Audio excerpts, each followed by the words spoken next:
And it's the Pirate Broadcast, and it's 2020, and we have Steve Sullivan in the room. We're going to do something different first day of the year. That's right, buddy. Steve wanted to get on and interrogate me like a regular pirate.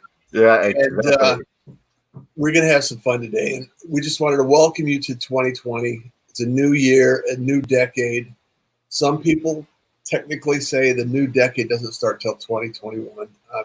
I'm not going to get into the word weeds of it, but you know, it's like for me, today is a new decade. It is 2020. What about you, Steve? Good morning. How are you doing? I'm doing great. And so, thanks for Mr. getting up Whitebeard, I'm taking over your show. I'm commandeering your ship. I'm making you walk the plank. If you don't give me the answers I like, I'm sending you to Davy Jones' locker. All right. All right. So let's start off. Russ, tell me, where did you get the idea to do the Pirate Broadcast? Well, you know, because I have been in radio. One of the nuances of radio is that a pirate broadcast technically is a designation that the FCC provides to broadcasters that are not licensed. So they didn't get permission. They didn't ask anybody. They just put up a transmitter and they started broadcasting. And it's not legal, and it's however, it has been effective for many people. In fact, there's several famous ones that were offshore on ships, broadcasting in international waters. Yep. Yeah. And so actually Roger Wilkerson and he goes, why do you want to wait for permission for getting on LinkedIn Live? So what I did was I created a live stream on YouTube. I streamed live to YouTube and made it look like I was on LinkedIn. And then I sent it over to LinkedIn and uploaded it on the early shows. And then magically I got permission to get on LinkedIn. Well, good. Because that was one of my questions is, you know, I know you have to go through an application process. And so how long did it take you to get actual LinkedIn Live privileges? Well, I had applied, I think, twice before. Wow. And so what I did was when they said, hey, we're reviewing your application, I would just keep responding to the person. And I would just keep responding and just keeping the claim open. So it took a little while. It took a little effort. And I'm not really sure why LinkedIn has such a challenging process to go through, because live streaming has been around for a while. I was live streaming back in 2014, you know, and doing some work on live streaming back then. And it's like, the technology's been around. It's just the implementation of the on sites like, you know, LinkedIn. It's taken a while. So it's kind of crazy. Yeah, I put my application probably about 6 weeks ago, but I anticipate it to be a very long process. I've heard from people who've said that, you know, they really had to get other people that had it to go to bat for them with LinkedIn to get access. So did you have anybody who stepped up and said, hey, let Russ on? Well, yes, Gage and Dan from StreamYard, which is what we're on right now, the platform that we're on right now. I don't know if they had anything to do with it. I mentioned it to them and I said, hey, if you could throw out a name, I'd appreciate it. And then also Roger Wilkerson, because it was Julian Smith and Patrick Ward didn't have it. So he started a post saying, hey, there's a conspiracy. These people don't have it. Why are they? Well, so Patrick and I both have it. And Julian's still waiting for it. So, and I said he's the Toronto conspiracy. They don't let Canadians have live yet. Yeah, it's a very niche clique pirate group that have access to such power. Well, yeah, it's really one of those things that I'd still be doing. I'm streaming live. We're streaming live right now to Facebook, and we're streaming live to YouTube right now as well. So it's not as if LinkedIn is the only game in town. However, it is a place that I enjoy building a community around. Yeah. I have a large community here, as you know, and I like to engage. I don't get to engage as much as I would like to engage. However, because there's that work thing that gets in the way. It's like, we all have things to do in our world. However, it's really been enjoyable for me to do the pirate broadcast and highlight others along their journey and what they're doing, and kind of just find out what people are doing, because I'm always fascinated by what people are doing and how they're doing it and why they're doing it, how they got to this place. That's kind of one of the curiosities that I've always had. So that's part of the equation. When you were doing live, like on Facebook or whatever, were you doing basically the same thing, interviewing people and finding out about what they do and how to help them? Well, it's one stream because it starts in StreamYard and simultaneously streams to those other platforms. So the show is the same if you're watching it on Facebook, or if you're watching it on YouTube, or you're watching it on LinkedIn.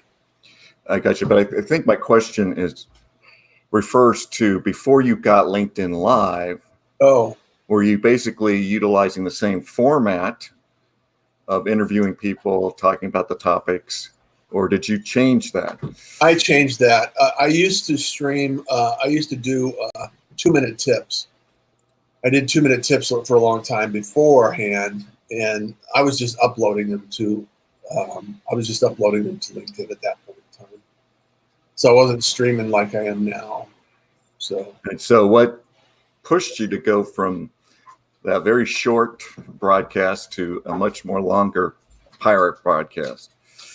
My desire and curiosity to find out what people are doing, because I think there's a real value. I think in 2020, the next decade, we're going to see a lot more community building, a lot less, broadcasting and getting huge numbers. Managing a community of thousands, let alone hundreds of thousands, is challenging. And just at some point in time, you just have to start putting out content and being consistent with it. And I thought about, well, what is it that would be interesting, engaging, and also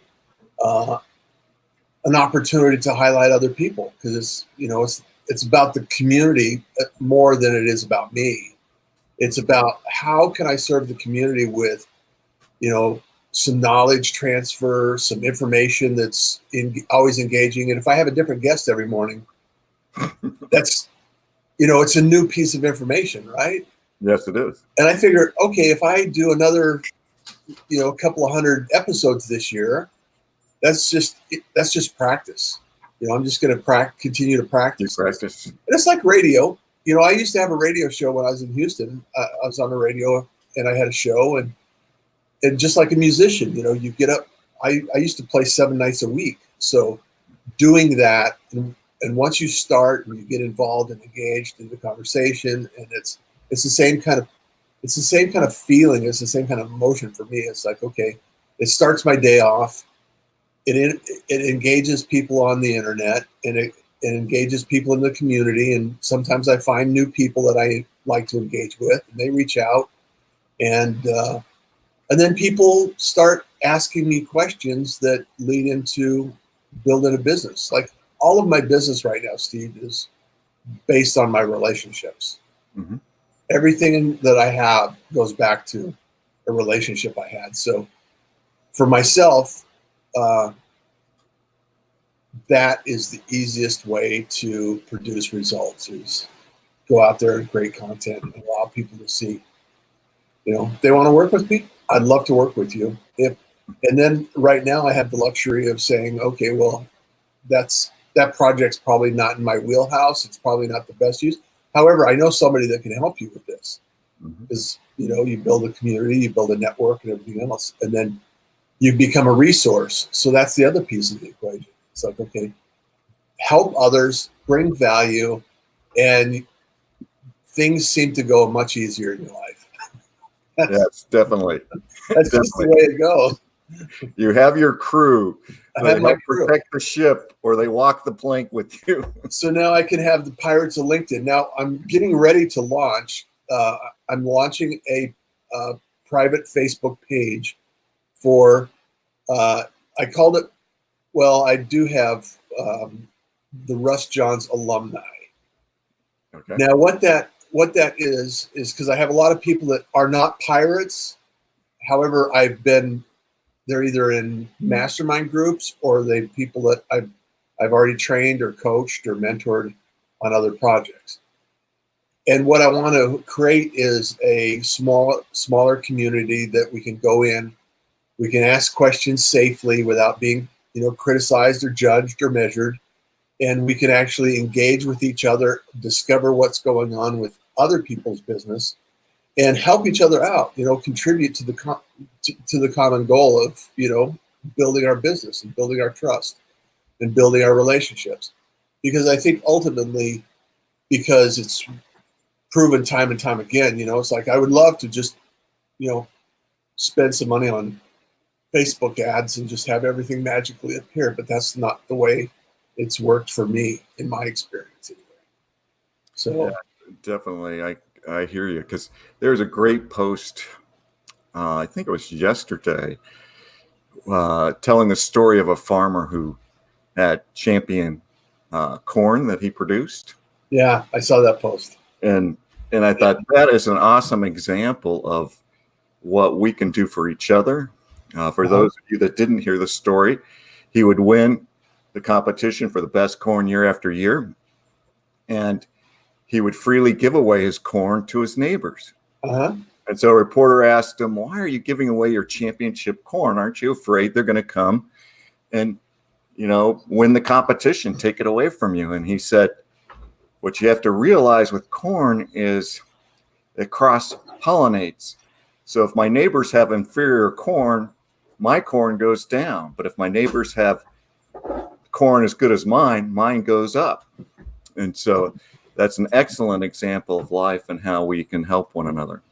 Well, when you circle yourself with people that are in this similar mindset and they want to see you succeed and you can help them succeed, then we all win, Steve.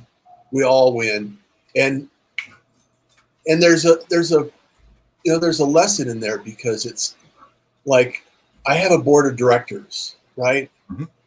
And some of those people don't know that they're on my board of directors. However, I'm sure your wife does. Well, I'm not married, so I do have friends that I do I do counsel with, and I ask them questions. And a lot of times we're in our minds so much and we're so deep into our own thoughts that there are occasions where we don't see around the corner. We don't see what others see in us.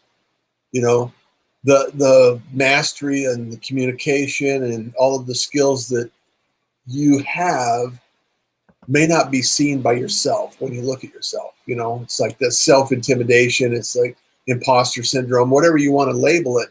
The reality is everybody that sees you in a little different light, depending on their experience with you. And the closer you get to who you are, and you're the same everywhere, mm-hmm. that allows people to start seeing the true you. And when that happens, it removes the resistance from what you're doing. And then you just do what you want to do, in the direction that you want to go. And then there's no resistance. There's no airs of being anything other than who you are. And life is so much easier. And it took me years to learn that, because, was always trying to be a people pleaser, and I was always, you know, I still have tendencies that way, and I like helping people. I thrive in, you know, providing answers, and I love the studying and research and development. If you have a tech questions, I usually have a thought or, you know, some idea about where you need to go with it, and I like answering those questions. And it's something that I've been that way all my life. So Yeah. I just want to shout out a couple of Jared. Thank you. He says this is great, guys. Arcot is here. Carol Campos. Carol, thank you so much for being here. Love how you flipped the script today. Yes, we're flipping the script. Michael, Jacqueline, and Michael again. Different Michael though. So I just really appreciate all the gratitude in the world. And Steve is, we're starting the year off. Steve is already a pirate, so he's first mate now, and he's interrogating me, and we're getting the answers about why I'm doing this and what it is that drives me to help others. And by the way, Steve, I'm booked all the way through January already. Yeah, I know you've had a lot of success with your program, and are those booking? It's a variety of people, LinkedIn, Facebook, or are they primarily LinkedIn contacts? What? Well, right now at this point in time, they're the pirates of LinkedIn. So, yeah, I've seen that with a lot of podcast people because the community within LinkedIn is so conducive to building those relationships virtually. You know, as you were mentioning, you know, people see you as you are, and then when they meet you, it's like, wow, I've known you all, you know, all my life. You know, you're the same person. Yeah. And so it's a great platform to achieve that. So, well, like this week, I've been on 3 different podcast interviews. So when you start putting yourself out there with information that's consistent and it's in the same lane, people show up in your world and they start seeing you as a certain way, I guess, is the best way of describing it. And so you have to, you know, this to me brings me joy. This show brings me joy. And that's labor of love, buddy. Yeah. Well, and also it's bringing up conversations that will, in fact, lead to business. I know, you know, I'm pretty busy right now, and I have an idea about doing this kind of thing for other people. And in fact, I'm going to ask the audience, you know, if you had to learn one thing that I could teach you, what would it be? You know, what would that thing be? Would it be lead generation? Would it be email? Would it be content creation? You know, all of these things that I do, I want to narrow my focus this year. That's my goal, is to narrow my focus on what I do and what I deliver this year. So, well, and you might choose to go through periods of talking about different topics along the same line. Because I know as an entrepreneur, if I were to answer that question for you, it would be probably along lead generation. Because, you know, my career coming out of corporate was not about generating leads. Right. I know about building relationships with people, and I love that.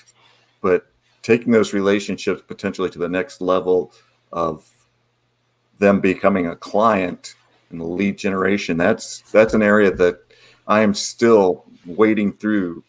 To figure out. Yeah. Well, and so lead generation would be one area that all businesses are, it's pretty universal. And I think you're on the right track with relationships, especially with what you're doing, Steve. I think it's really important for people to understand who they are, what their skills are, and how they think about themselves in the world. And I think we need to be a little more kind and, you know, compassionate towards ourselves a little bit, you know, and you know, as a result of my last decade in life, you know, having lost my son to suicide and some, challenges with that and, things like that. It's really important for me to understand how can I add value because I want to make it matter. It's like really important to me to give back to the community and understand what I can do to help other people in the best possible way. And it's really important for me to connect with and stay connected to people like yourself, and I figured, okay, if I could build a community of pirates, it's like, think about this though, Steve. I mean, if I called you a month from now and I sent you a message and I said, can you get on a Zoom session and talk to me for a minute? The likelihood that you would, it increases, right? Yeah, it would. If you're a pirate, I mean, that is increasing. So I just think that this does a couple of things. It adds value. It opens up the dialogue between you and I. Mm-hmm. It increases and improves our relationship. And then if I can illustrate that I can help you in some way, and then 6 months from now or a year from now or whenever it happens to be, if you say, hey, I need what Russ has, then you're going to come to me and say, hey, Russ, can you help me with this? Right? Yeah, it'll take me a little longer to grow that white beard to get what you have, buddy. But I do like the bald head. I've thought about. This is much easier to hang out with, right? It is. But yeah. You talked a little bit about wanting to maybe focus on a direction in the coming year. Do you have any other goals in 2020 for the Pirate Podcast? Yeah, I'm. My goal is to continue to broadcast 5 days a week with different people. You've been on before. Yes, I am. In the early days when I was just getting going and some of the systems I had in place weren't in place. But think about this. I mean, right now at this point in time, when I broadcast a show in the morning at 7 a.m., and this was strategery on my part, right? So I have an admin, my sister, she works for me. Okay. So this show comes off when we're finished. She starts processing the show. It gets the audio gets processed. A transcription gets created. Mm-hmm.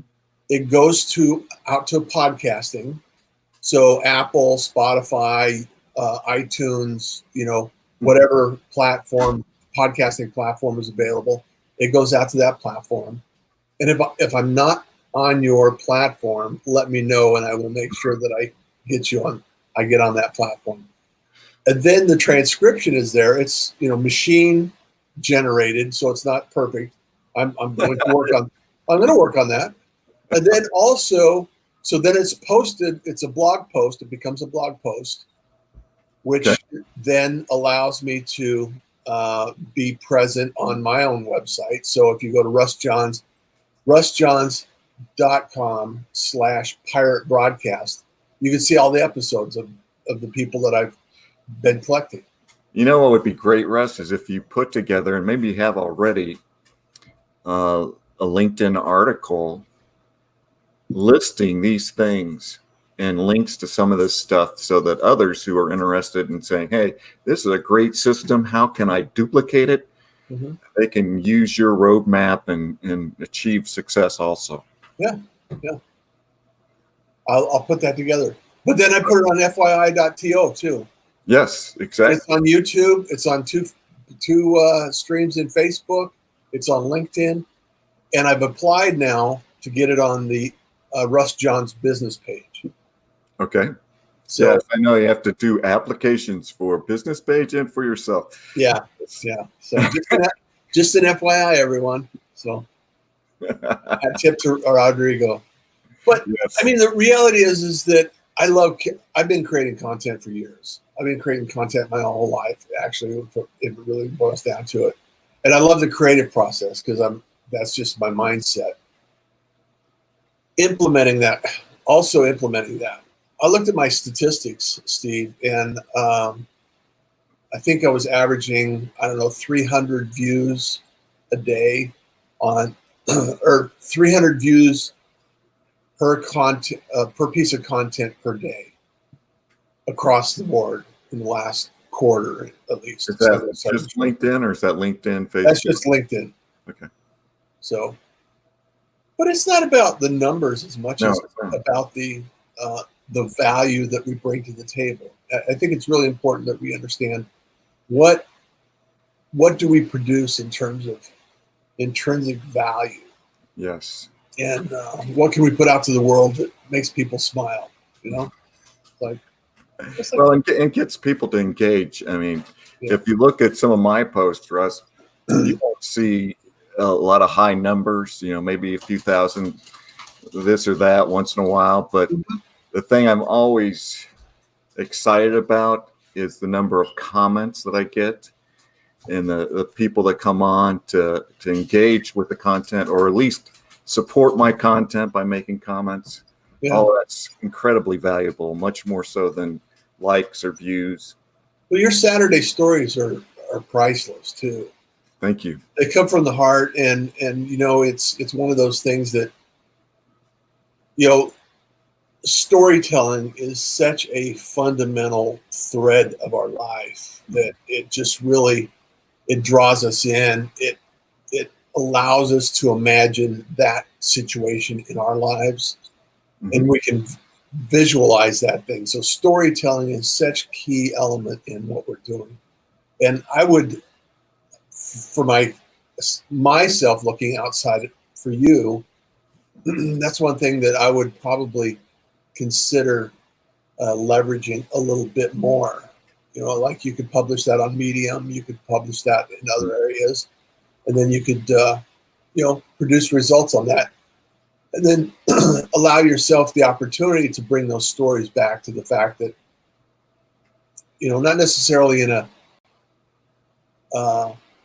strategic move, but gently allowing yourself the opportunity to say, hey, if you want to learn more about how this, going back to the UMAP coaching is where I'm thinking of, because that's an important piece of the equation. And we had Kristen Sherry on here, and I tip to Kristen Sherry and what she's done. She's done some phenomenal work.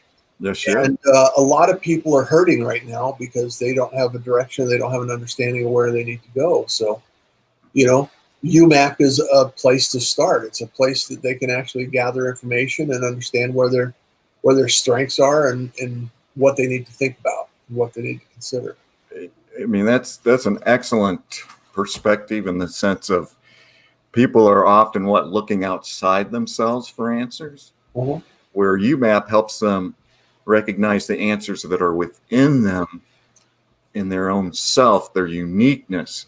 And if they could understand that about themselves, their strengths, their values, their skills, their personality, it will position them to be more effective in whatever career choices they make and in the relationships that they build, because it'll help you understand why you have this tension with this other person. It's likely because they have a different strength than what you have. You're trying to get them to go the way you want to go, and they're want to go a different way because of their strength. So there's a lot of good answers inside if we know how to bring those out. And Kristen Sherry's UMAP process definitely enables people to do that. Well, and I think more than that, I think once you have some, an understanding of who you are, whatever journey you take to discover who you are, is like when you can be entirely comfortable with who you are and what the value is that you bring to the table, and you understand that, okay, there's no one else like me, and everybody will see me differently because they're their own unique individual. That's so liberating, because it's like I don't have to be anyone else but me to anyone else out there. Yes. And sometimes, just like coaching, and I was talking to Joshua earlier on coaching. I think it was on Monday, and we were talking about this concept of even the highest performers have blind spots, Yes. and they can't see around the corners because they haven't had the experience yet. And so professionals and people that are in business and people that are working to achieve a higher level of results, everyone needs coaching. That's why I have the board of directors, so to speak. And I think Chris was saying his father was a board of directors, and loves the idea. So I think there's really an opportunity here for many of us to think differently about how we're showing up and what our value is. And I think that if you're comfortable and you find your skill and you find your value and you can put it out there, and I'm still working on it. So I don't have all the answers. I'm not, I'm far from this illuminated being here. Oh, tell me about it. This pirate is always trying to figure out, am I a sword today or a pistol, or am I the windshield or am I the bug? Exactly. Because especially more experienced people have a lot of talents, and they can go a lot of different directions. They could help people in a lot of different ways, and sometimes figuring out. Jared says, "Morning, guys." Yep, Jared, good to have you on the program. Happy New Year! Happy New Year! Love to have you here. Thank you. But again, just being able to help people in any way you possibly can is a blessing. Yeah. And somewhere along the way, maybe you'll find a nice little course that you'll get paid for it. Yeah. Well, payment can be in a lot of different ways. A lot of people seek value in a number of ways. We all have to turn the lights on. We all have to exchange value for some revenue somehow, and doing it in a way that is authentic. And I think authentic. We're going to see authentic move out of the dictionary here in 2020. I think it's been overused a little bit. Yeah. However, get real with ourselves. Understand what our true strengths are and what we're doing. Because, you, like myself, have been in corporate backgrounds. Mm-hmm. In our entire lives, and I think we're very basically the same vintage. And when we were growing up, it was like we were taught that you had to do things in a certain way, and your path was A to B to C to D, and there are certain things that took place, and you do this and you do that, and then the outcome will be, then you can retire. It's like, yeah, well, that didn't happen to me. It's like that's not really what. Not everybody's path is going to be the same. Not everybody's path is going to be, necessary to. We're not widgets in a machine, although some people would like to think that we are, and being our individual selves and being an individual and understanding what you are as an individual and what strengths and skills and benefits you bring to the world. It's like, what do I want to do? Because I create, like yourself, you might have a different skill that, you can actually write or you can organize or, build teams of people. There's lots of different skills that everybody has. And sometimes they overlap and sometimes they complement and sometimes they conflict with each other. So it's not one thing. And it's just, we're all bumping around in this world together trying to figure it out. So if somebody if somebody looks like they have their act together, they just have their act together today. That's probably true. But going back to the UMAP process, I have seen how, as people come to understand their strengths, the ability then to see where they need other people to help them, and how one another might complement each other. A good example of this is Lila Smith. Uh-huh. She and I have become good friends, and she has her Say Things Better mastermind that I helped facilitate this last one, but it was evident to her and to me that our strengths, which are different, really complemented each other. And that's the kind of relationships you want to build with people and Absolutely. within teams. Yeah. And find people that are excited about your success. Yes. Find people and surround yourself with people that you can help, you can provide value to, that are not necessarily, financially invested, but mentally invested in your success.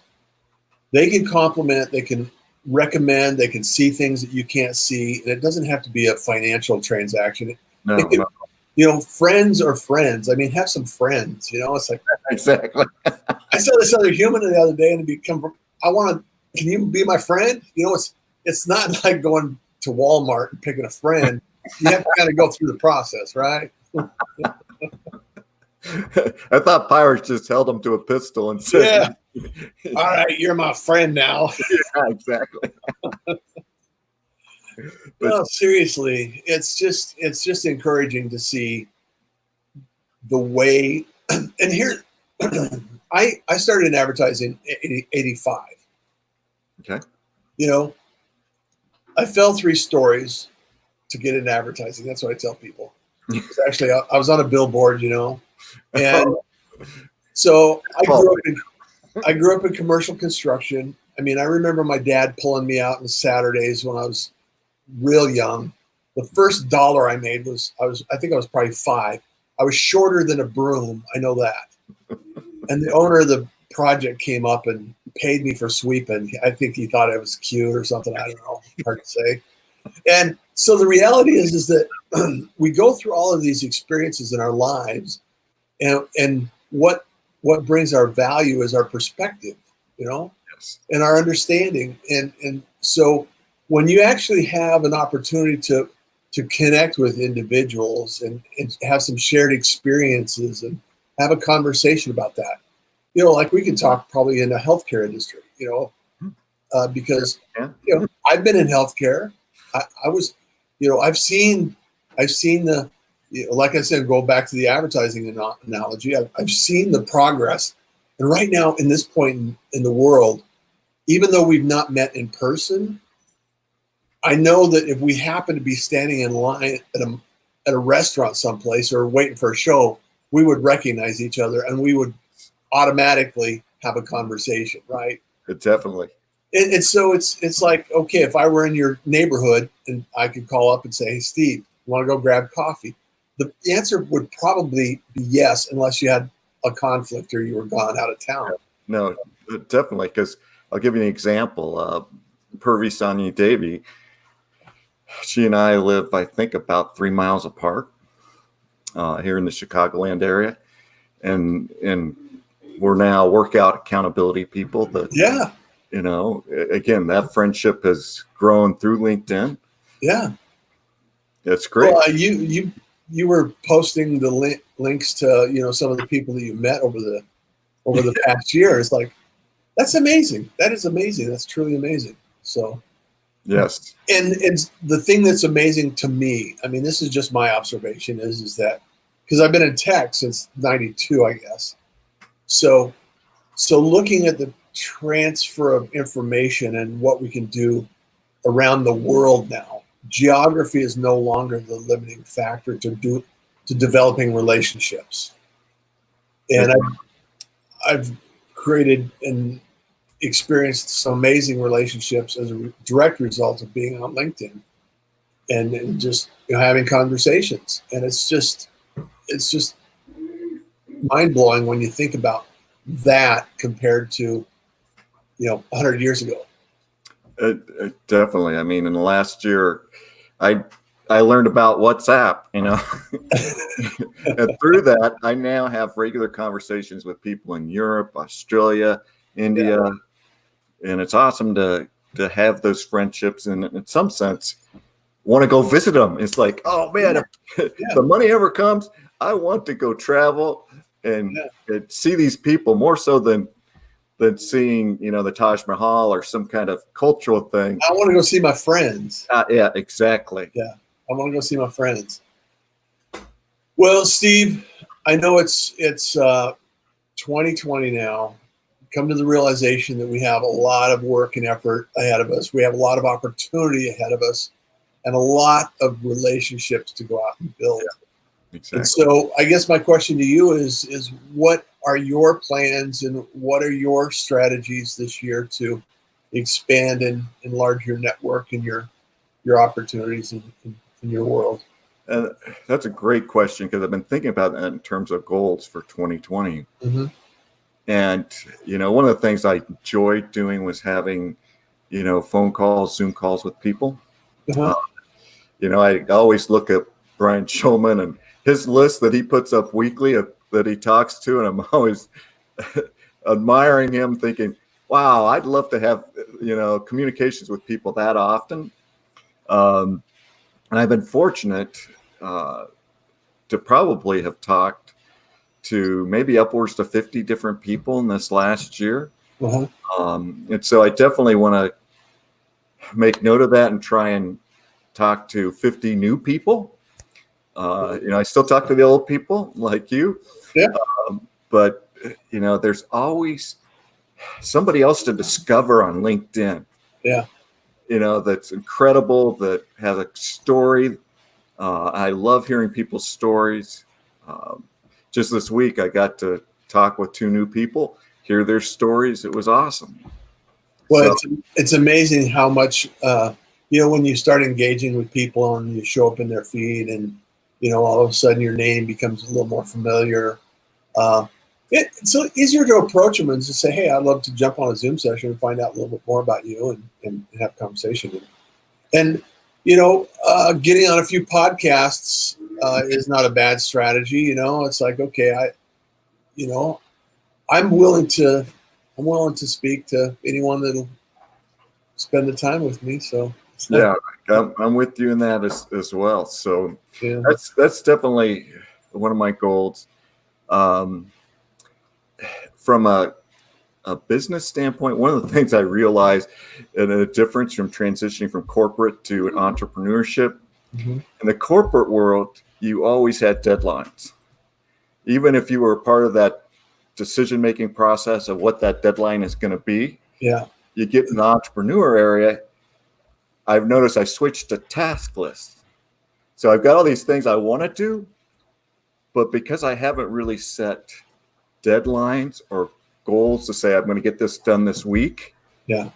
I'm not driving myself forward to be as productive as I could be or was in the corporate world where the deadlines were there. So that I know I need to grow in learning how to set those constructive, specific goals. You can have general goals like I want to get healthier, I want to eat better, which is what I had last year. Uh-huh. But ultimately, that's something you could do That's a pretty broad subject. Yeah, it is. You could do it forever. But getting more specific in your goal setting is the key to knowing a target and working towards that target. Yeah, and one thing that I know that a couple of friends of mine, Mike Ruman, is he has like 5 goals for the week. Measurable goals that he can.